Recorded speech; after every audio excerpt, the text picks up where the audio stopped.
YouTube, what's going on? First of all, I want to show you guys this style that we just finished and I just created for her. Uh, Basically, she wanted to keep the back down. She wanted the top to be simplistic so that she can go to work, remain professional. Yet, at the same time, we do the style so that this maintenance can last. The client and the person can have a different perspective of their hair outside of just something straight down or a ponytail. But more importantly, what I wanted to get into was I was asked a question by, I think it was Fat Boy Fresh. If I pronounced your name incorrectly, please forgive me. But you waited 2 months to get a lock maintenance. Now, the reason I find that to be an issue is I'm going to tell you for this reason. This hair right here is going to constantly grow. As long as this hair is constantly growing, your locks are constantly working. They're constantly going on and do their own thing. Within 30 days, your hair grows at least half of an inch to a quarter, well, not a quarter of an inch, half of an inch to 3/4 of an inch long. In that time frame, in that growth dimension, your hair can, excuse me, your hair can cause other issues on that level. So be a little more aware of what's going on and make sure that when you're combing through your locks for the maintenance, that it works very well for you. Make sure that you are consistent in your comb through. More importantly than anything else, make sure that you are putting the right products. If you're not twisting on a normal basis, gels and other things of the sort will not work for you guys. Hold on one second.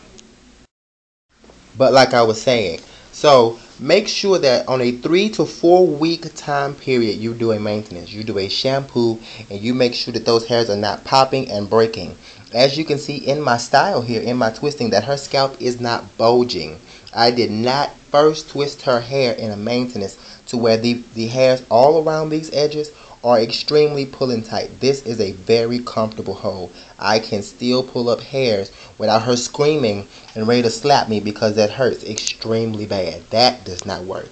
Yes, you want these maintenance to hold, but stretching the hair to ropes in is not going to work for you. That's why I always use the word elasticity. Look that word up, but that is the rubber band effect of your hair so that your hair can bounce back to where it needs to be. It still needs to be in that same format when locking to make sure that your hair is going to last. That's just one of the effects of your hair on its own. You don't even have to do anything to that. Also, you can see that in my styling, I do little twists and different other little pin things, but the hair does not look stressed. Make sure that even in your locking, in your bases, even in the shaft of the locks, that your locks in your hair does not look stressed. That will cause a major issue for you over time, and you will begin to lose locks. So then you would have to go into your repair method, to figure out what's going to be done, what's going on, and how you're going to fix these things.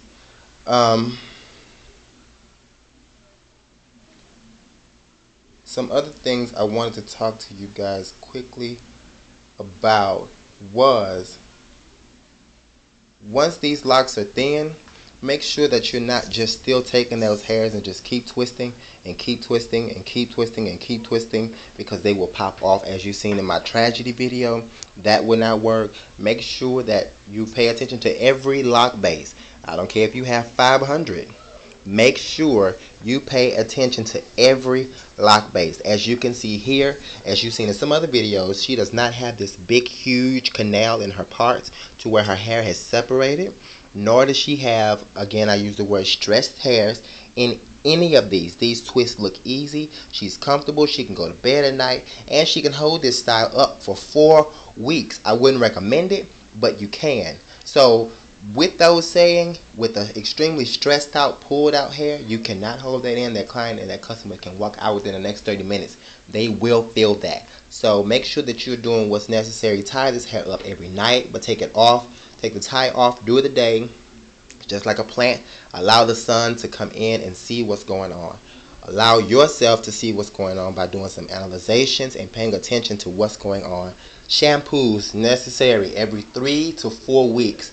Wash that hair, and I mean get in there. I don't care if your arms hurt. I don't care if anything else is going on. Make that hair clean. It needs to be clean. And make sure that you're using healthy products lightweight products and things that are going to work. Even for the most resistant hair, which I showed you yesterday in that extremely thick lock video, I still just use a solution and a small amount of my cream base made by Talil Wajid. So even though you have some thick, unruly hair, it will still work. And as for oil, here we go again. I'll show you guys. I said I moved it too quick the last time. It's the olive oil sheen spray made by Black Queen, alcohol free. I did a test on this myself to make sure by putting the whole entire bottle in a bowl, and I lit the bowl on fire. Nothing happened. They all actually put the fire out, which means there is no alcohol in that solution. So that's a guarantee for me. And you can see here, after just working with this client for a number of months now, that she's in good condition. She takes care of her hair, and I love her. It's long, it's to mid-back, and she's only been going for a couple of years without a trim. So for you guys, just make sure that you are in a healthy balance. My last phrase, obtain your balance, and just make sure that that hair is going to grow. Leave out the gels, leave out the harsh creams, and the over-the-top zealous moisturizers. And check me out for more. Peace.